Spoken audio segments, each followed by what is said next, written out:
அம்பாசமுத்திரம் அருகே ஆபத்தை உணராத வகையில் மேல்நிலை நீர்த்தேக்க தொட்டியில் வேலை பார்த்து வரும் கட்டிட தொழிலாளர்கள். நெல்லை மாவட்டம் அம்பாசமுத்திரம் அருகே அய்யனார்குளம் பகுதியில் விக்ரமசிங்கபுரம் நகராட்சி பகுதியில் சேகரிக்கும் குப்பைகளை தரம் பிரிக்கும் நிலையம் அமைக்கப்பட்டுள்ளது. அதே இடத்தில் நகராட்சி பொதுமக்களுக்கு விநியோகம் செய்வதற்காக சுமார் 50 அடிக்கு மேல் உயரம் கொண்ட மேல்நிலை நீர்த்தேக்க தொட்டி அம்ருத் 2.0 என்ற திட்டத்தின் கீழ் புதியதாக அமைக்கப்பட்டு வருகிறது.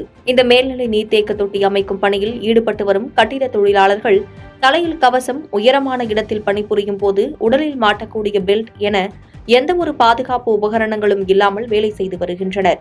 எனவே ஆபத்தை உணராமல் வேலை பார்த்து வரும் தொழிலாளர்களுக்கு முறையான பாதுகாப்பு வசதிகள் செய்து தர வேண்டும் என அப்பகுதியினர் கோரிக்கை வைத்துள்ளனர்.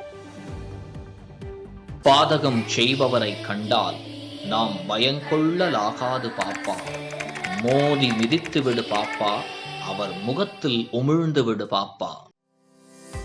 அண்மை செய்திகளை உடனுக்குடன் தெரிந்து கொள்ள இணைந்திருங்கள் இயம்நாடு தொலைக்காட்சியுடன்.